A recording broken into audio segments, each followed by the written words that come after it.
forget it. She was crying like a baby. Stupid dumb. Just too bad that girl's a bum. She's crafty. She gets around. She's crafty. And she's always down. She's crafty. She's got a gripe. She's crafty. She's just my type. She's crafty.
Late in the afternoon, she's taking everything from inside his room.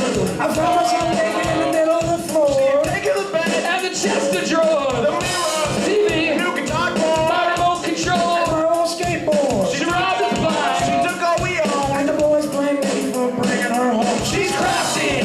She gets around. She's crafty. She's always there. She's crafty.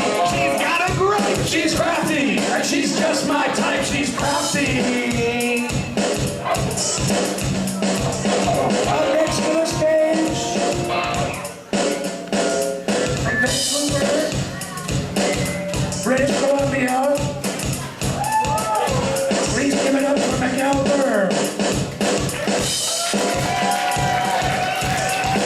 Please give it up a lot fucking louder for Miguel Burr.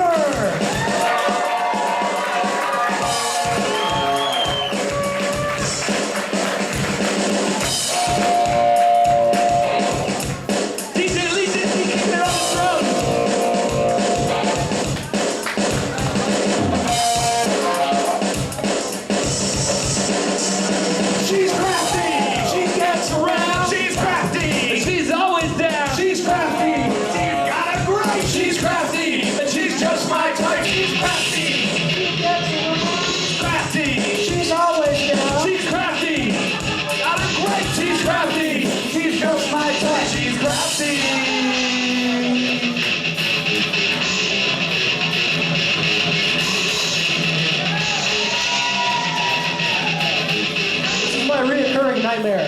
It's only expressible through heavy metal and science fiction.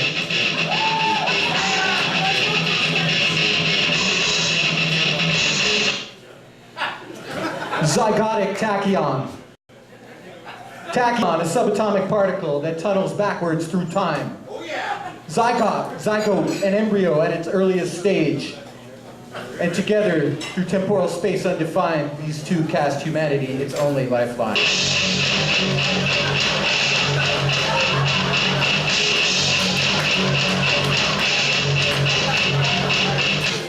I'm not actually here right now. I'm a hologram of the last man on Earth. Here to tell you what happened. Have you ever seen a man die by having his guts sucked out through the hole in his dick?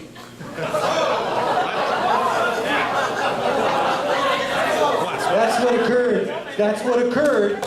That's what happened when a new species of carnivorous plant life emerged from the rainforest. The penis flytrap, they called it. A man-eater. First contact with it killed 3 male scientists. A lone female doctor got away. But she also dragged a sample out of the jungle, inadvertently unleashing it upon the men around the world.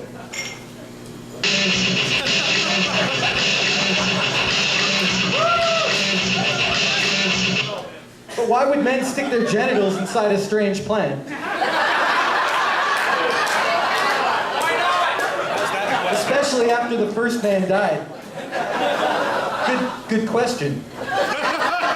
The answer lies in the biochemical makeup of the flytrap, otherwise known as the Priapus musiplae. Thanks, Wikipedia. Which produces a pheromone and colorful pods, each with a hole that appears to be a sexual entry point, proving that it is biologically impossible for a man to resist the allure of a guilt-free blowjob.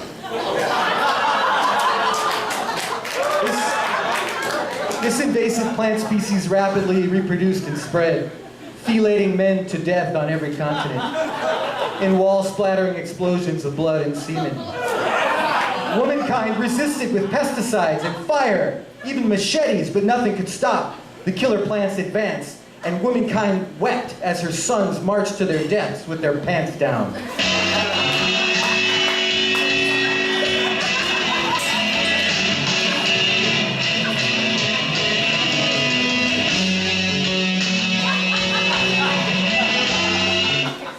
By the second year, the plants were everywhere, growing through walls like kudzu vine, creeping into homes, killing all males capable of erection. The only remaining men had gender reassignment surgery or opted for chemical castration, anything to keep the plants away from them. Society responded by stockpiling viable spermatozoa in hopes of preserving the human race. Womankind assumed the mantle of global control, finally, after being ruled by patriarchy for thousands of years. And in those early days, this world without men thrived. As wars ended, assault and aggression disappeared. Governments instituted motherly policies that nurtured citizens. No more starvation, no more genocide, no more environmental or sexual degradation. Womankind turned the tide. But as the final generation of men disappeared, population growth became zero-sum. And now womankind realized that something had to be done. So, a crafty female scientist invented the zygotic tachyon to pull discarded sperm through temporal space by creating tiny tunnels through the fabric of time. After all, the long-forgotten age of internet porn was a sperm-ridden gold mine.